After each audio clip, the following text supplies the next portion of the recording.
I forgot to ask, how do I sound? You sound good. Okay, good. I'll leave this in.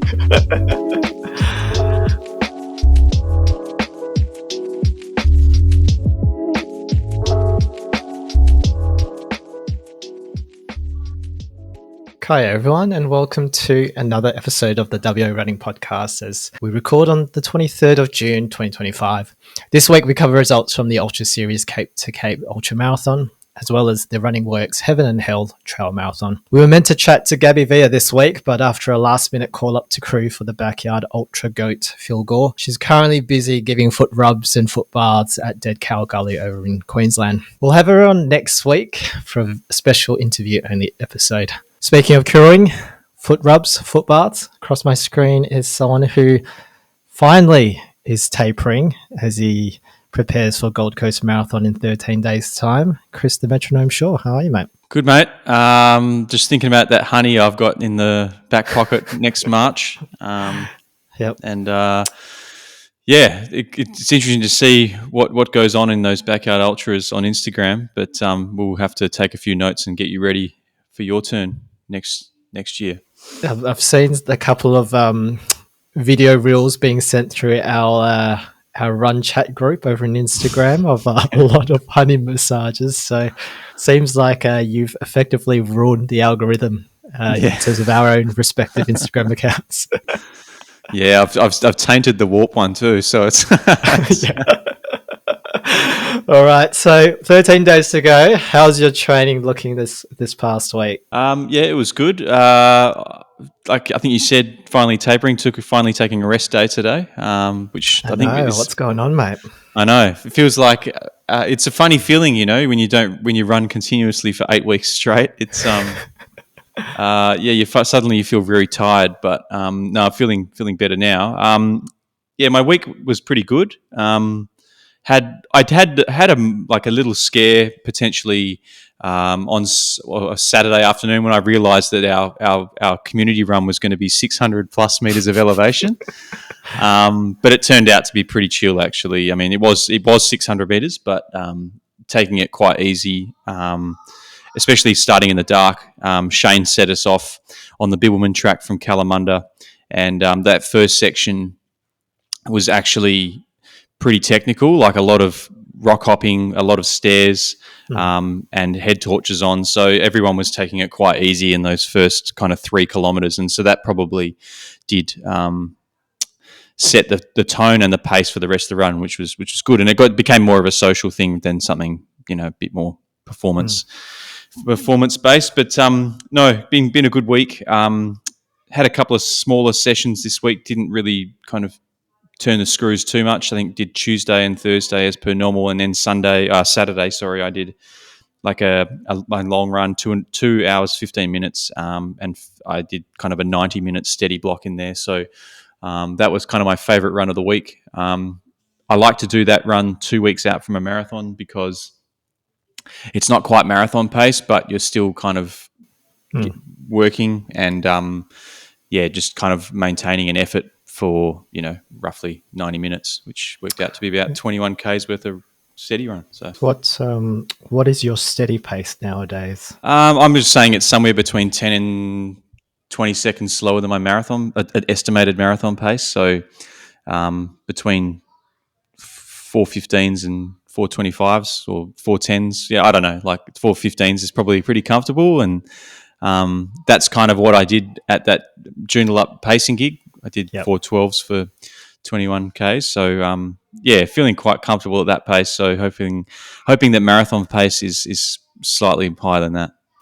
Very good. Very good. Okay, so 13 days to go. This is our last weekly episode officially, I suppose, before Gold Coast Marathon. We've got our Gold Coast training series record this week, which we'll release next week, and we'll have Gaby Villa for an interview-only episode. So, all right, so 13 days to go. How are we feeling? How's maranoia treating you? I had a little tickle in the throat last night, which got the maranoia started.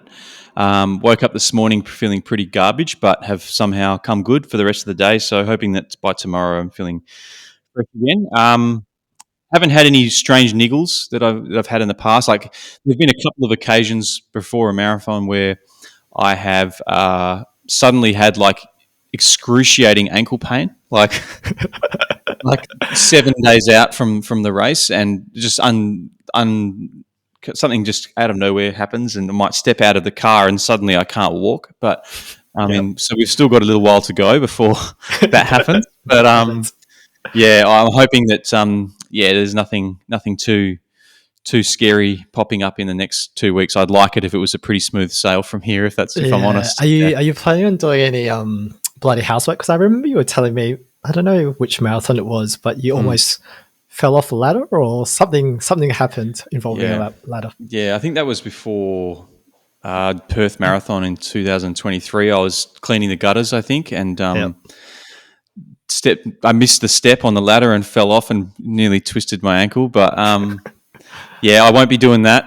I've got one more weekend of tiling to do, and then hoping that that gets wrapped up this weekend coming, and I'll be hands off the tools for a little while until after Gold Coast at least.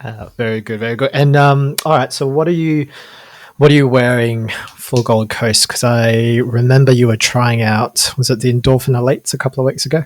Yep. I'll be wearing the Saucony Endorphin Elites, the first version. So I wore those for Sydney, and I bought a new pair last year when they were on sale, and so I picked them up, wore them once, maybe a few weeks back for a session, and I've had them in the box ever since. So I'll put them on, some nice bright blue shoes and some nice bright red socks from Lululemon. Very good.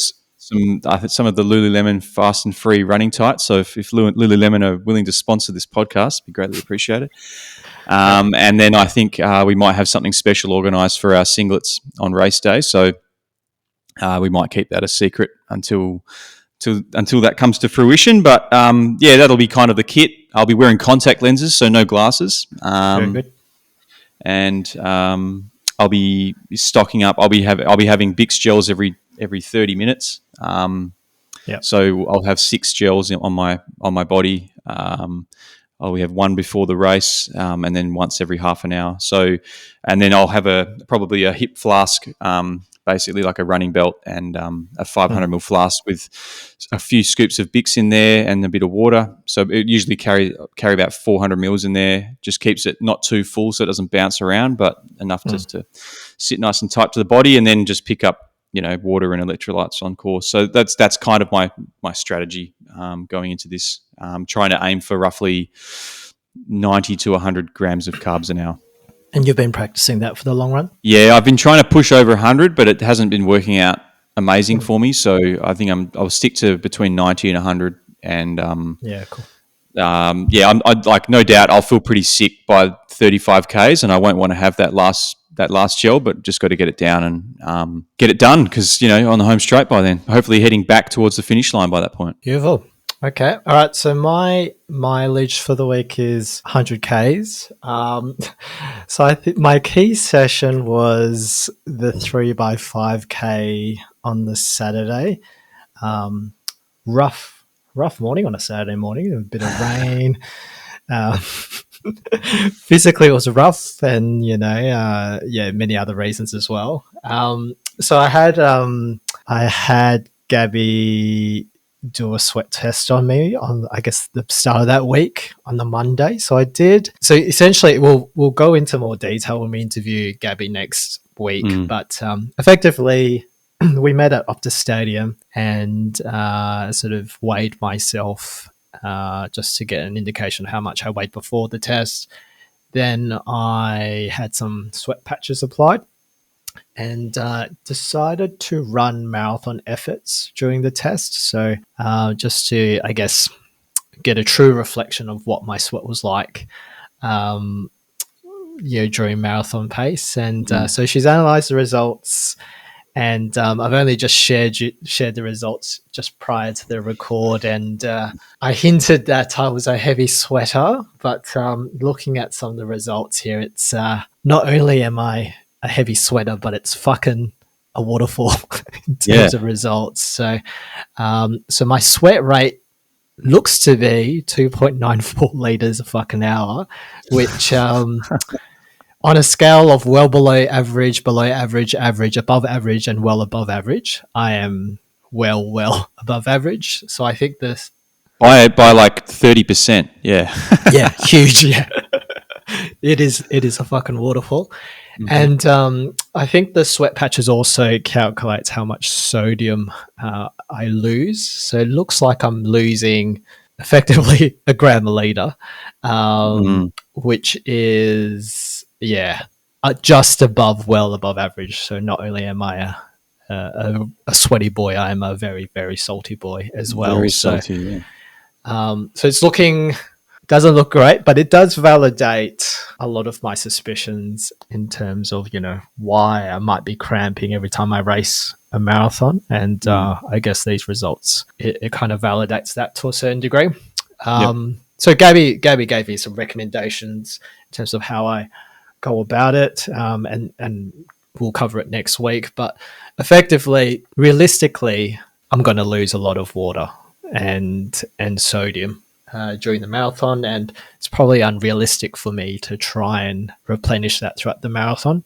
So we've come up with a strategy of, look, I've just bought a naked running belt, those like tight belts, so I'll be able to squeeze a 500ml flask in there. I went for a test run this morning, and that actually felt pretty good. It's so tight that it doesn't bounce around too much, so that's cool. And I might carry another 500ml flask that I'm just going to ditch after I consume it. So the idea will be that I'll drink a flask an hour, and then a third hour I'll look to go to every single aid station. And by then the crowds will have thinned out a bit, so that would make it a little bit easier to grab. And then, in terms of the flasks that I'm carrying, it'll have to be loading it up with a lot of sodium to try and replenish my sodium stores. Interesting. So based on the results, it looks like by the end of the race, you will lose roughly 9 kilos. So I'm not. It's crazy. that is wild. And obviously, having the 2 flasks is going to help, because you're going to be able to have those at your disposal and actually kind of take in all of the moisture that's in those, which should be handy. Often drinking through the cups, that you only get a little bit at a time. So I guess, what is the strategy then going through aid stations and stuff? Like, are you going to have to slow down a little bit to try and take in more water and electrolytes, or are you going to kind of have those flasks, get them through? They'll get you through the first, I guess, hour or two, and then you're just taking on whatever water you find along the way. Yeah, I think I'll be opportunistic in the first 2 hours, knowing that I've got the flasks anyway. So if it's chaos in the first hour or two, I won't bother, and I'll just rely on the flask. And then in the third hour, by then I would have finished the flask, hopefully. And hopefully the body's not feeling too rubbish with all that liquid, that I'll be able to grab them at the aid station. So I haven't really thought about slowing down to make sure that I'm drinking as much fluid as possible. I imagine I'll be deep in marathon fog by then anyway, so I'll see how I go. I think I'll just try and hold the pace and grab and go, really. That's my game plan at the moment. It'll be interesting to see what Gaby says when we chat to her next week. But I guess what I was going to ask you was, what has your strategy been in the past? I know you've suffered through cramps for every marathon that you've done. And the most recent one you did was Bunbury last year, and you got to 30 Ks. I think you've said in the past, it's like clockwork. You cramp. Was there anything you did ahead of that? Or actually, no, you did the marathon with me at Perth Running Festival, albeit at a lower exertion rate. But it was nearly 5 hours, and you got through that without any cramping. Was there anything you did differently in that run that you didn't do in previous ones? Not particularly. I think I did consume a lot more gels in our pacing gig last year. So that did make me think that, nutrition in general was an issue in the past, which, during the long runs prior or in the lead up to this, I've been aiming between 80 to 90-ish grams an hour, which I've been able to get used to. I think my issue with the Bix currently is the fact that I do get a bit of fatigue just tasting the same stuff. So I think something that I had brought up with Gaby was, could I get away with, consuming one of those 90-gram precision gels, just a way to break up the mouth fatigue. But because there's no sodium in those precision 90 grams, I think I'll just stick with the Bix gels, and it looks like I'm having to load up on additional sodium anyway on top of that as well. So that might be my concern heading into it, is getting sick of the gels. But yeah, that's probably my game plan leading into it.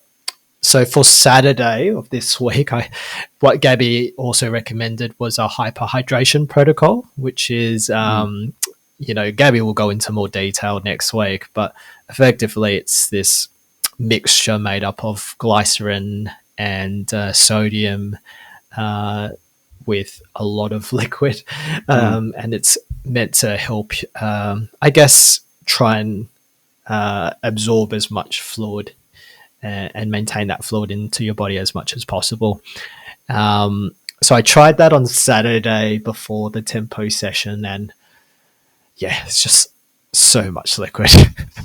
So Saturday session was a freaking disaster. It felt like I needed to shit my pants the entire time. So but I think it was just so much liquid in me, and it was just bouncing around that after 2Ks in, I just called the quits and just went, this is horrible. So jogged the rest, and it wasn't until so I ended up just jogging and made a decision to just, I'll do time on legs, because the session itself was going to be a long one, maybe like an hour and 40, an hour and 45, somewhere around there. But by the time 90 minutes came around, I actually felt pretty good. So, and then by then, Ash, who was doing a session, was about to start her last 4K rep.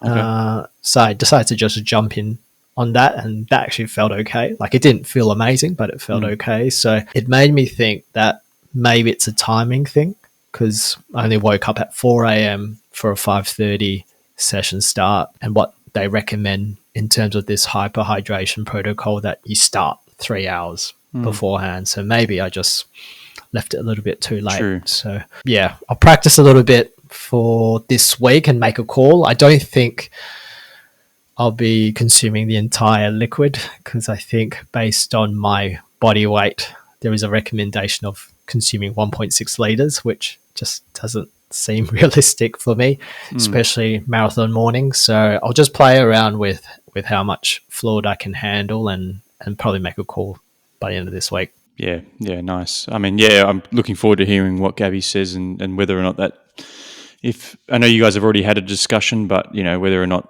she might have some nuggets of wisdom that might change your mind. yeah, definitely. Yeah. So 100Ks of the week. I was probably hoping to do a little bit more than that, but with 14 or 13 days out, I'm not really too stressed about mileage. I think my maranoia is waking up Sunday morning feeling absolutely garbage. I think I had like a migraine in the middle of the night, and then had cold-like symptoms waking up, so I bailed on the trail run. So whether or not that was really anything, or whether or not the body was just seizing up with the thought of 600 meters of elevation, I'm not too sure.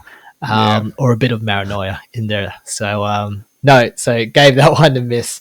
But even this morning, I'm feeling absolute rubbish in terms of feeling fatigued and lethargic. So I'm excited at what maranoia will bring over next week or so. Yeah, I mean, it is funny. I talked to Shane and a few others at the group run. I said that maybe your absence was a protection mechanism. I did get a couple of messages actually going, so your body just didn't want to do it. just shut down. Yeah, exactly. It's just like fight or flight, Yeah, definitely. Oh, yeah, it's a possibility. Yeah. No, very good. All right, well, let's get straight into results. So we had the Ultra Series Cape to Cape Ultra Marathon. That was over the weekend. So we had a 50 miler and a 100 miler. Looks like, well, if the weather was any indication, it looked to be tough weather conditions, a tough course, bit of water crossings, bit of running on soft sand, not for the faint-hearted. I think I was just looking at a couple of the Facebook posts post-race, and it looked like, it was just wind, sideways rain, a very, very short pre-race briefing by Sean, and away everyone went, and it seemed like people were very confused as to where they were heading at the start. So looked to be some fun there at the start there. Looking at the results, a lot of DNFs, which is probably understandable considering the sheer scale of the race. But we'll start with the 50 miler. In the women's race, winning that was Annika Lenny in a time of 11 hours and 54 minutes. Coming second is Jamie Lee Quarmby in a time of 13 hours and 4 minutes and 39 seconds. And coming third is Jess Kremp in 15 hours, 24 minutes and 16 seconds. Pretty impressive there. In the men's race, that was taken out by Jess King in a time of 10 hours, 58 minutes and 11 seconds. Coming second is Paddy Millington in a very remarkable time of 11 hours, 11 minutes and 11 seconds. Very, very good there by Paddy. And coming third is Daniel Mackerel in 12 hours, 20 and 39 seconds. In the 100 miler, that in the women's race, that was taken out by Jen Millam in a time of 25 hours, 33 minutes and 22 seconds. That is fucking ridiculous. It's a long time. Yeah. It's a long time. Yeah. Coming second is Melissa Robertson in 26 hours and 26 minutes and 37 seconds. And coming third is Katie Anderson in 27 hours, 50 minutes and 52 seconds. In the men's race, that was taken out by Ethan Sterrett in a time of 20 hours, 18 minutes and 32 seconds. Coming second is Matthew Maberly in 23 hours, 14 minutes and 15 seconds. And coming third is Peter Butler in 25 hours, 42 minutes and 47 seconds. That's a lot of hours. It's a lot of time on feet, a lot of time on sand, and a lot of time in that weather. I mean, Saturday was an absolutely miserable day. I mean, it rained from the time I went running it. I mean, granted, I'm not down in Margaret River, but I literally got up at 3 o'clock on Saturday, started running at 4, and it was pissing down the entire time of my run, and I didn't stop pissing down until I went to bed. So it's kind of like... Yeah, it must have been awful. Honestly, it must have been just grim. Yeah, absolutely. So, all these guys are, absolute weapons for getting out there. Yeah, I saw that photo that Kev Matthews posted of himself in the rain with the hood on. It looked like he'd crawled out of a submarine after it had been rescued from the bottom of the ocean floor. Yeah, it's an interesting, it's interesting for Big Kev doing this race because he's trying to, train for a sub-3 marathon at the Running Festival. Well, I think if John Penn's is your coach, anything's possible. Yeah, definitely. A lot of slow running.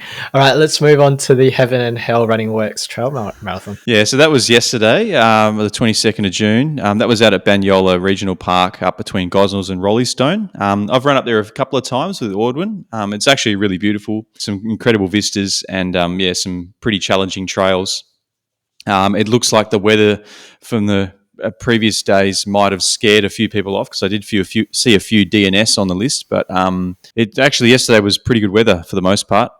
So there was 4 distances there. We had the 6K was taken out by Jill O'Brien in the women's race in 42 minutes 42 seconds, followed by Leanne Martin in 50 minutes 33 seconds, and Alexa Govach in 51 minutes 13 seconds. The men's was taken out by Levi Quinton in 30 minutes 10 seconds, followed by Alec Narojny in 33 minutes 49 seconds, and Gabriel Tima in 42.41. The 10K, we had the women's race taken out by Jodie Evans in 57 minutes 50 seconds, followed by Georgie Smith in 1 hour 02, and Alicia Kaywood in 1 hour 09. So pretty close race in second and third there. Kaylin Bennett won the men's race in 47 56:57, followed by Nick Golding in 54:47, and then Tony Faff, never faffing around, in 55 minutes 10 seconds. Very good. The half marathon. So basically, this course was like two legs, so 2 laps. So basically, the marathon was 2 laps of 2 legs, and then the half was 1 lap, I guess. But yeah, it's kind of like you kind of come past the start line 2 times, a bit like Canning River, I guess. It does that. But the half marathon, Claudia Seke won that in 2:06:10, followed by Jess Smith, which is now there's some controversial stuff here because I think the second and third and fourth places all had claimed placings, so they didn't have a time attributed to them on the official list, but these people had claimed that they had come second and third and fourth. But we had Jess Smith there, aka Jessica Papa, aka Papa Smith. Her Strava time has her down as a 2:03:30, so technically she's coming in before Claudia there, but I guess Claudia being the one that's officially on the list at 2:06, she takes the wing. And then we had Caroline Fenton with the same thing as Jess, so not sure exactly of her time, but yeah, it looks like I had a look at her Strava and she shows up as 2:01 for some reason. Interesting. Yeah, I think a few people got lost because it was, like I said, it was a legged course, so and there was a lot of crossings where you actually crossed over where you had run before, so it's quite possible that people have not intentionally taken shortcuts or gone the long way, but it's quite possible that might have happened. So interesting to see what comes out of that. In the men's race, we had Luke Munro taking out the race in 1:54:57, followed by Mark Waller in 2:03:22 and Brian Madigan in 2:07:37. Now, the marathon was taken out by Petra Georgian outright in 3:48:37. So that's incredible running from Petra there. Julie Gibson came second in 4:46:11 and Beck Hefferon in 4:47:41. The men's was taken out by Mitchell Clark, 3:48:52. So just behind Petra there. And Dominic Matz in 4:20:01 and Sam Giddon in 4:20:02. These guys know what's up. Interesting times there by Dominic and Sam. Yeah, holding hands, no doubt, crossing the line. And a quick shout out to a member of Team Crap's Transcend team, I think, is Joel Lambert. He ran that in 4 hours, 30 minutes and 48 seconds. So Joel getting his trails in. Unlike you are, yeah. So yeah, it seems like they're getting well prepped for that come August time. So yeah, some good running there across the board. Both very tough courses, both the trail marathon by Runningworks and also Cape to Cape. So you and I probably have to test our pedigree in something like that sometime soon, because we seem to make comments on it all the time, but neither of us have done something quite as remarkable as that yet. So, well, we are doing Australia's flattest marathon in 2 weeks' time, so yeah. Hopefully that's plenty training enough. Yeah, perfect base building for something like this. Yeah. Excellent. Let's move on to upcoming events. We've got the WAMC King on the Mountain. I guess speaking of hills, there's that next weekend with 16.1 Ks there. And then we've got the WA Coastal Running Festival also that weekend. I was having a look at it this morning. We've got a 10K partner relay, 20K partner relay, and an 8K solo and 16K solo. So chance for a little prize money there, Si, maybe in the 8 or the 16. Yeah, well, if they're offering rebel vouchers, I'm in there. Just a sneaky 10K partner relay, maybe. And it's up your way too, so it's not far away. It's down the road, yeah. We've also got the Brave Hearts 777 Marathon, which I believe is this the 7 marathons in 7 days? Something along those lines. Yeah, exactly. So the Perth leg is on Monday the 30th of June, and we understand that Brian Lipp is doing this marathon as one of his, I think, 25 marathons in 2025. I imagine John Pence would be doing something like this, right? Oh, no doubt. John will be there. He'll be trying to run a sub 240. Yep. But I mean, it's for charity, right? The Bravehearts. So It is. It's all about the charity, not about the results. Yep. We've also got the Red Dirt Backyard Ultra on Saturday the 5th of July up in Karratha. And then we've got the Timu, I would say the Timu Gold Coast Marathon, or Gold Coast is the Timu Bibra Lake Runningworks Festival. It's probably the latter. So the 9th edition of the Bibra Lake Runningworks Festival. We've got the 6K, 12K half and marathon. I was having a look on the website. The winners of the marathon take home $500 each. So not bad prize money there. And hopefully some better conditions than last year. So yeah, I mean, we've got here that it's the flattest and fastest IAAF and AIMS certified marathon. So in Australia. So we're running Gold Coast, supposedly the fastest. We didn't have to buy tickets over there. We didn't have to buy accommodation. We didn't have to go to SeaWorld or wherever else you're going. Blowy World. Yeah. We could have just gone to the ice arena next to Bibra Lake instead. No, Adventure World's closed, isn't it? In the winter time, unfortunately. Yeah. Shame.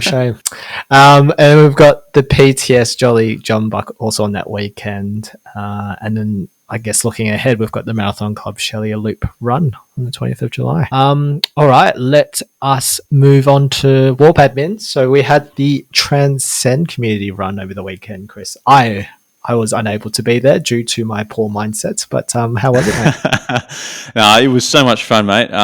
Like I said before, we dodged the rain, which was a massive win. There were really good numbers there, actually. I was entirely surprised. I didn't expect to see roughly 40 people out there in Kalamunda on a Sunday morning at 6:30. I'll have to retract my comments from last week. I did call our friend David Newen weak as piss for pulling out of this, but he actually turned up. And I was massively surprised to see his face. So I apologise publicly for my words last week, David. You went out there, you ran 7Ks out and 7Ks back, and you did it all in the dark. So, kudos to you. I think, a lot of people were newcomers to the trails or people that don't run on the trails very often. So it was good to see people out there. I think Shane's selection of the technical section of the bib at the start of the bib in the dark probably had a few hearts pumping, and I did see a few bloody knees at the end. So there were a few people had a tumble. There was a few people that got lost. Despite me telling them that I was heading back to the start, some other people went the different way, and I didn't see them again. So I know they got back. So that was good. I did see their activities on Strava and saw that they got back. So I was grateful to know that. But I think given the elevation, I think a few people did have sore quads. But no, it was awesome. I got to run with Vicky and Emma for a lot of the run. Ran with David. I saw our mate Dom there. Too many names, but there were a lot of people there, which was great and exciting because it means not only can we get people out to West Perth or Kings Park, on a Wednesday night to try on some Brooks shoes, but we can also get some people out to the trails and experience something that they might not typically do. So I mean that's great news. I think we've got another one coming up, don't we, Si? Maybe. Maybe not. You might not turn up, but I think we've got the Transcend Rocky Ridge beer run. Oh yeah. But that's not a trail run. That's just down in Duncraig. We're just doing a 45-minute shakeout run on the 6th of August. So okay. I thought maybe we were out at Trig Bushland or something there, but no. It's actually the road is on a hill, so it's not a trail though. Yeah, it's not. I mean. Yeah, I was trying to imagine there being a bit of sand, but it's just a suburban area. No, it's just down at F45 Duncraig, and there's the Rocky Ridge Brewery that's there. So we're just doing a 45-minute shakeout run at 5 o'clock, and then a couple of beers afterwards at Rocky Ridge. So for those that do the run, you'll get 50% off the house range beers. So that should be a nice little run on a Wednesday before Transcend. So looking forward to it. Drink responsibly. No, I think we should organise another trail run though, whether it be with Shane or whoever. But no, it was, I think, pretty successful. It was, and maybe next time we choose something that's a little bit more accessible, not quite so scary. And as we're now past the solstice, hopefully the mornings are getting lighter. So, hopefully, I'm not sure when, but sometime after I get back from Europe, I would suggest. Yeah, well, it'd be nice to do one trail run before Transcend. Yeah, true. I mean, are you going to show up though? I don't know. No, I reckon it'd be good. Yeah, I'd like to. I think, what do we say? We've got that on the 6th of August. We've got the Wolves run. The Wolves runs on the 20th of July. Yeah, so maybe the 27th. Yeah, the 27th might be a good date. That might be a good one. Yeah, okay. Cool. You've convinced. No, well, I won't be here for the 27th. That's the problem. No, that's July. No, we're talking about July. Yeah. Just cut this out, Simon. I'm garbage. No, believe it. Yeah, 27th of July. You heard it here first. Yep. Cool. All right, let's get on to Weapons of Warp. There's a few great little mentions here. We'll start with the backyard ultra scene, because that's the big one that's going on at the moment over in Queensland at Dead Cow Gully. We had Margie Hadley come in late on loop 36 and failed to start 37. I think, what did you say that Margie's previous best was? Was it 40? 46, I think. Yeah, wow. Great running, Margie. We had Holly Ranson, stopped at 61, smashing the previous Australian women's record of 51, which, is incredible running. That's over, that's got to be over 400 Ks, is it? No. Don't ask us to do maths. Yeah. Well, I'm looking at Andy Carrington here. He's run 31 yards. That's 208 kilometres. So Holly's gone beyond 400 Ks, which is just fucking bizarre. And the other huge thing about this event was that it looks like we've had a world record pass the most runners to make 24 yards. So it was previously 73, and they've hit 87 people have gone beyond 24 yards in this race. And I think you said as of the start of the record there was 12 runners still going. So and Phil is one of those. So good luck, Phil. You look pretty fresh on Instagram when I was looking at your reels earlier this morning, or this afternoon. So hopefully that is a trending pattern. We had Colin Dismuke. I don't know how to say his last name, but he's on Strava. He ran 38 miles for his 38th birthday, which has just absolutely emasculated my 38 kilometres for 38 years run earlier in the year. He's run that too at 4 minutes 33 a kilometre, which is just mind-blowing. He recently ran HBF in a 1:19:30 and Margaret River Ultra in just over 8 hours. That's some properly unhinged behaviour that only a weapon could muster. Looking to up the game for my 39th birthday next year, I think, Simon. Maybe I'll run miles? 39 fathoms. I don't know. I'll find a unit of measurement that's bigger than a mile. And what the fuck is a fathom? you might have to Google that one. We had our mate Hannah Paget. Looks like she's back on Strava. She's no longer running the L's up and down Ocean Drive, unfortunately, because she's moved house. But she's now looping big queues around Big Swamp, worthy of her moniker as the Queen of Bunbury. So great to see it, Hannah. We had Belinda Neo almost dropping a juice midway through a park run at Gallup on the weekend. There must have been something in the air around there on the weekend, hey, Simon? Yeah, there had to be something in the air. What I forgot also was the toilets don't open until... Actually, no, because we started on the other corner. The toilets on that corner doesn't open till after 6. And, it's very stressful. Very stressful. That's why the bike park's the best starting point. Yeah, that's true. Yeah, that's the reason why we start that corner. Yeah, good point for next time.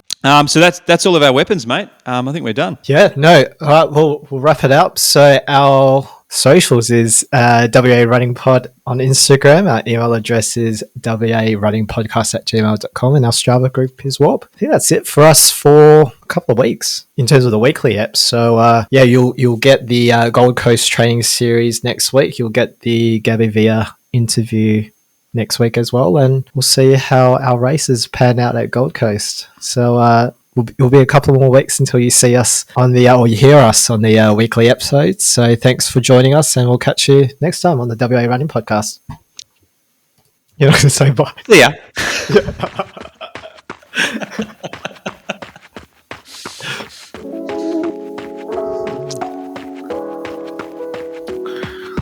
Might not come back after Gold Coast if it all goes badly. Yeah, true. It might be the last episode. Yeah. Do you reckon our friend's hibernating? Definitely.